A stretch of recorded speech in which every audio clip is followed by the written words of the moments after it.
Kempe Gowda, a chieftain of the Vijayanagara Empire in the 16th century, laid the foundation of what we now know today as the city of Bengaluru. Although at the time, it was called Gandubhūmi, or Land of Heroes. The chieftain, of course, had no idea how fitting this name would prove to be nearly half a millennium later.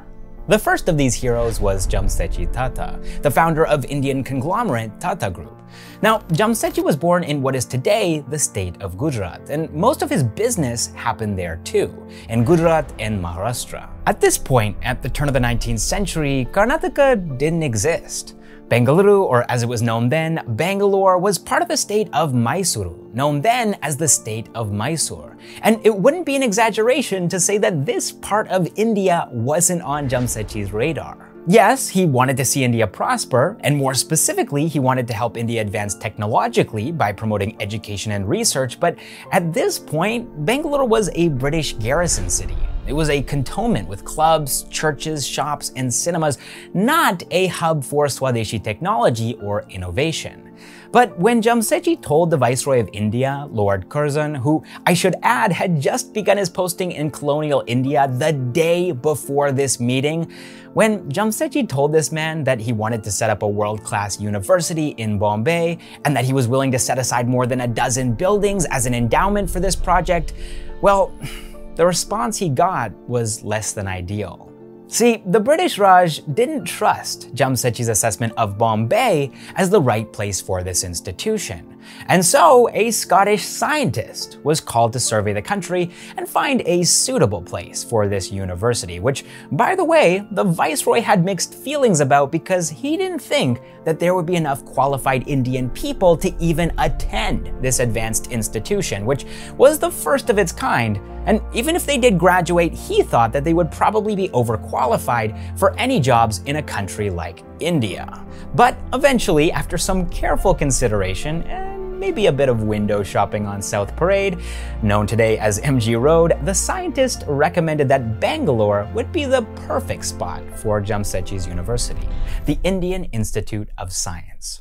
Jamsetji Tata died before IISc was opened, but it would play a pivotal role in Bengaluru evolving out of its role as a garrison, a garden city and a playground for the British, and into a hotbed of innovation and manufacturing. By the 1940s, the university had given birth to some of India's brightest minds, and Walchand Hirachand saw this as an opportunity. He was an industrialist with companies in construction, sugar, and shipping. But in 1939, after meeting an American aircraft company manager, Walchand decided that he wanted to build India's first aircraft factory, and settled on Bengaluru as its headquarters because he knew that he'd need talented scientists and engineers to design and build his planes. And the Indian Institute of Science was less than 5 kilometers from his first office on Cunningham Road. And by the way, he named his company Hindustan Aircraft Limited. This first aircraft factory was a big deal for both Bengaluru and for India. See, HAL was founded in the midst of World War II, and the Crown needed planes. Globally, aeronautics was still a nascent field, and now airplanes were being used for warfare, an activity that invariably ends up pushing the boundaries of science and technology wherever it goes. Thanks to HAL, Bengaluru became India's largest manufacturer of aircraft in the 40s. And when India became independent in 1947, Bengaluru was chosen as the country's designated manufacturing hub, partially because of IISc and HAL, but also because it was well positioned. It wasn't a coastal city that could be attacked from the sea, and it wasn't close to any land borders either. And so the government of India felt that the things that were being manufactured in Bengaluru were safe, that they wouldn't be captured or stolen by another country.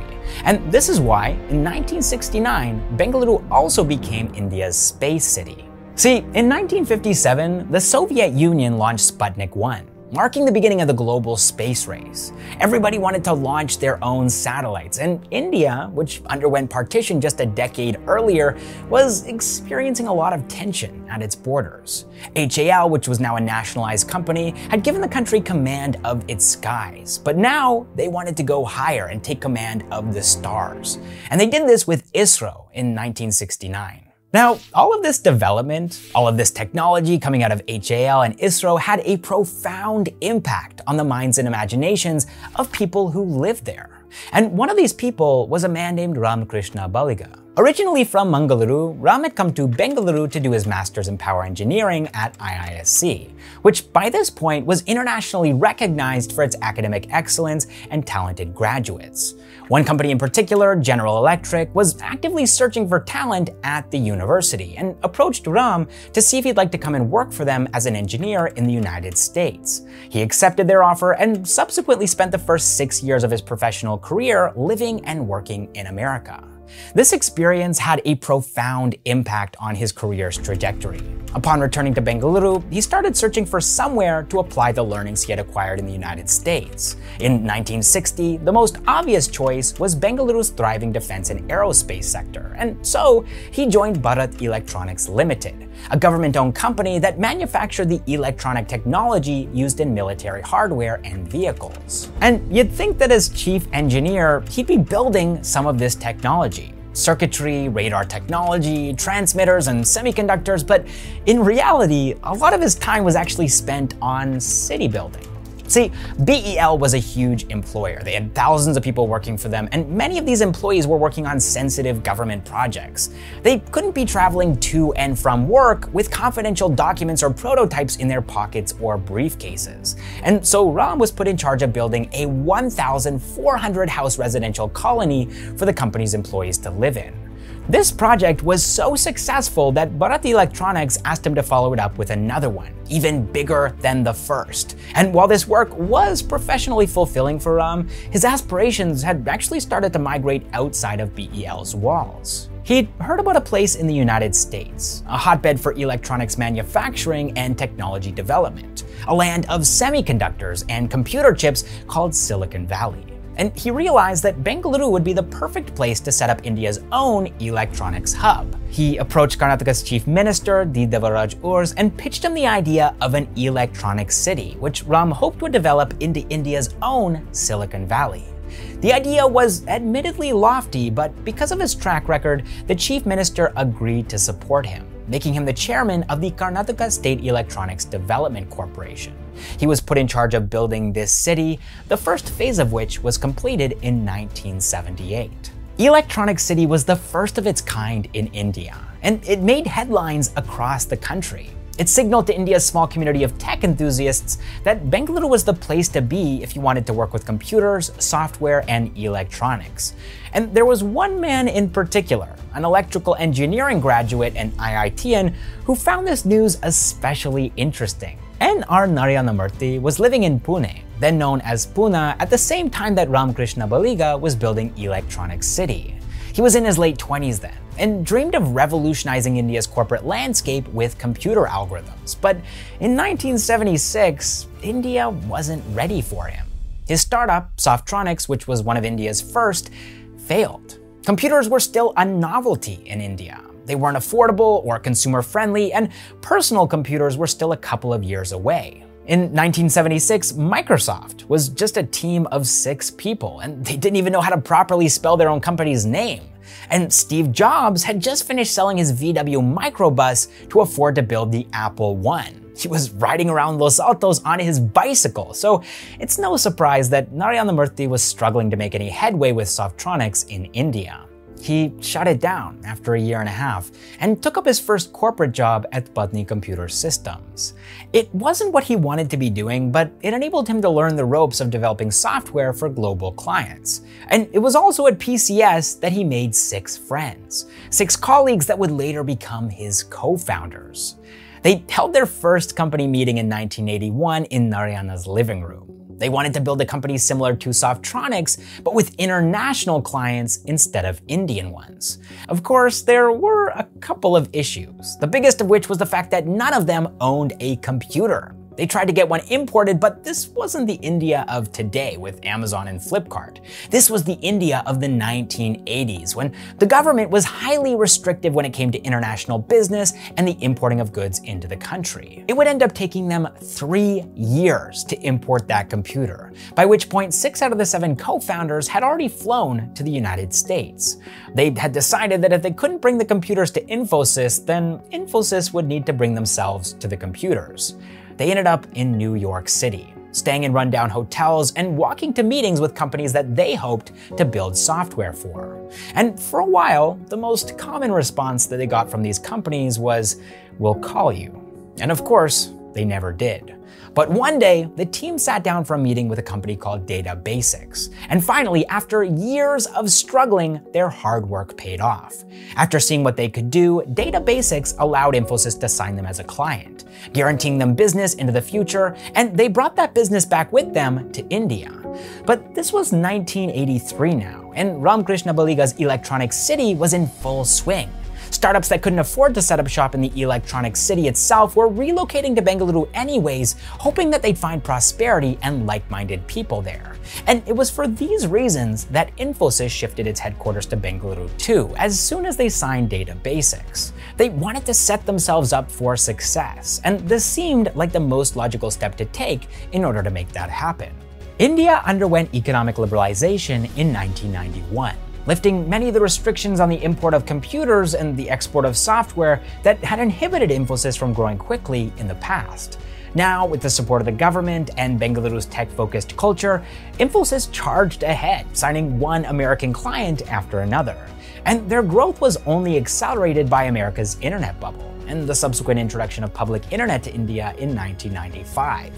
But at this point, Infosys wasn't the only company capitalizing on the dot-com boom. Their business was doing really well, and plenty of other IT firms started to pop up in and around Bengaluru with the goal of competing with Infosys for American clients. Companies like Wipro and TCS started building and selling software to American companies, collectively employing thousands of software engineers and IT specialists in Bengaluru. To the point where between 1990 and 1996, India's IT industry grew from $100 million to $1 billion.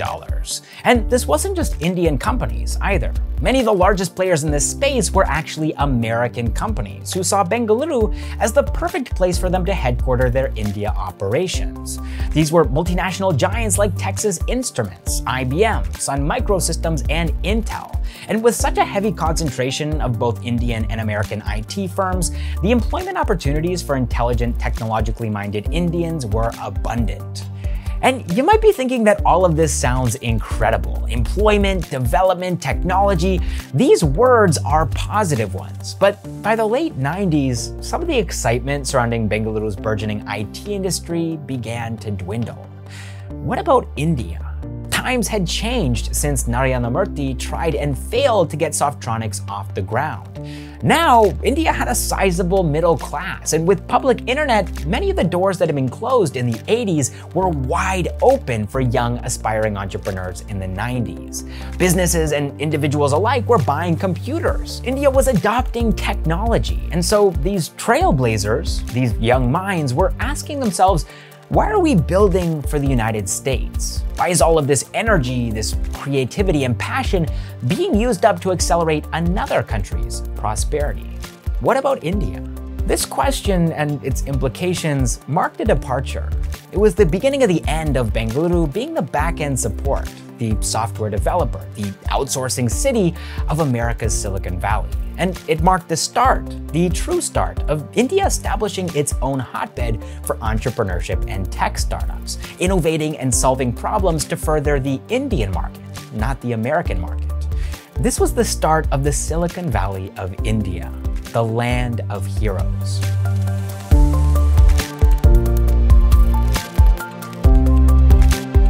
All right, that is the story of how India's Silicon Valley came to be.